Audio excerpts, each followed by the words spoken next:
There we go.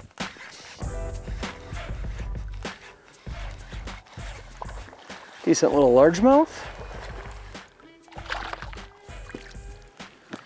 There we go. Look at that. Through the hook right there. Ribbon tail worm, 8-inch. First fish on this new lake. We've never fished it before. You can take a look at the conditions right now. It's hot, calm, and sunny. So we're just basically taking a look at some what we think are high percentage spots on this body of water, and the shoreline's real irregular. This is the only island on the lake. As we drove around, we saw that the weed line was shallow, about 7 feet of water. So what we're doing is just taking to some of these points, these inconsistencies along the shoreline, and pitching a worm around. So fish number one, we don't have a pattern by any means, but that's what we're trying to establish. So here's the setup, guys. As I was saying, straight up ribbon tail worm. I mean, as basic as it gets. Power bait's been around for a long time. I grew up fishing 7-inch power worm on jig heads, Texas rigging them, and the 8.5 is just that perfect compromise between a smaller 7-inch profile before you scale up to the 10-inch worm. So day in, day out, like my get bit bait for bass would be a ribbon tail worm in this 8.5-inch range. The deal with power bait though, I mean, you can stick your nose in the bag. The scent on this stuff is incredible, and it's engineered for fish to bite and hold on, and it really does work. But it's a very forgiving bait for taking a plastic worm to a weed line, rigging it Texas rig like I'm doing here, penetrating cover, having the fish bite it, and having the fish hold it in their mouth, where it's down in their mouth is closed. You reel down like you would with a live bait rig, and you jack them, and you usually got them. And I'm fishing this ribbon tail worm on a number 4-odd fusion hook, so it's not a big EWG, and I don't need an EWG with a small profile bait like this because I don't have a ton of plastic to drive the hook through. You know, I don't need a ton of gap on a smaller bait like that. So this is a more streamlined presentation than an EWG. It's less hardware in the fish's mouth, and I think better hooking percentages overall.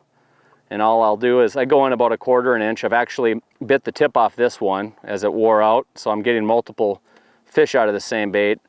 Going about 1/4 inch there, kind of see where that hook ought to go through so it's nice and straight, and that's real key with any plastic, especially a worm like this. As it comes through the water, is straight. It's just a natural presentation. There it sits, perfectly straight. And then I'll actually just text pose it a little bit, so I'll just push down and just put that tip back into one of those ribs, ever so slightly, but very easy to drive that hook point through that worm.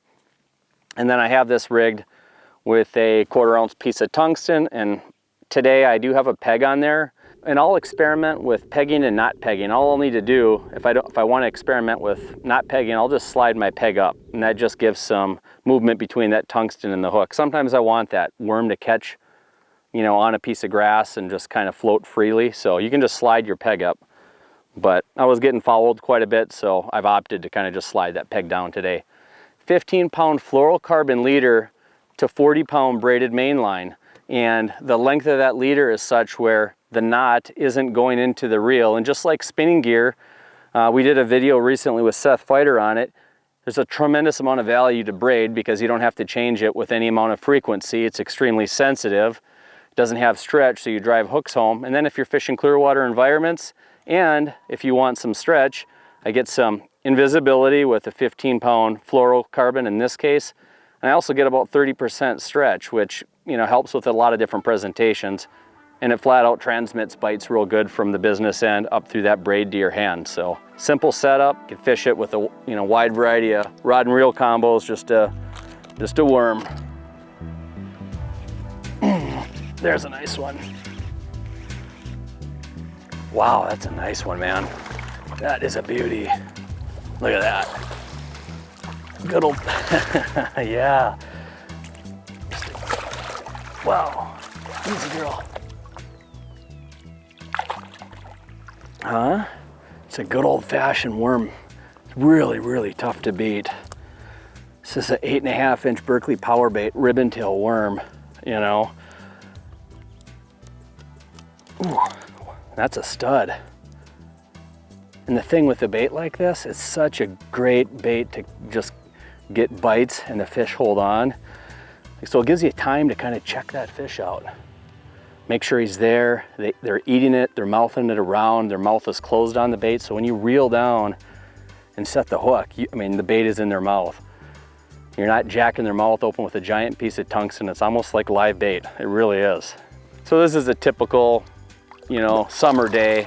Mornings and evenings naturally are going to be your peak period for, you know, fishing topwater baits, maybe going a little shallower, more aggressively. But when daytime sets in and you're dealing with peak summertime temperatures, the fish usually go down into the cover. And a jig can work good if the fish are active, but usually they get a little bit more neutral to negative during the day, and a worm just gets more bites than, say, a half-ounce jig would, or a 5/8 or a 3/4 ounce jig. It's less hardware. It penetrates better vertically into the cover, and that's what we're dealing with today. We got vertical grass, so I'm able to just kind of drop that Texas rig on semi-slack, lift it up.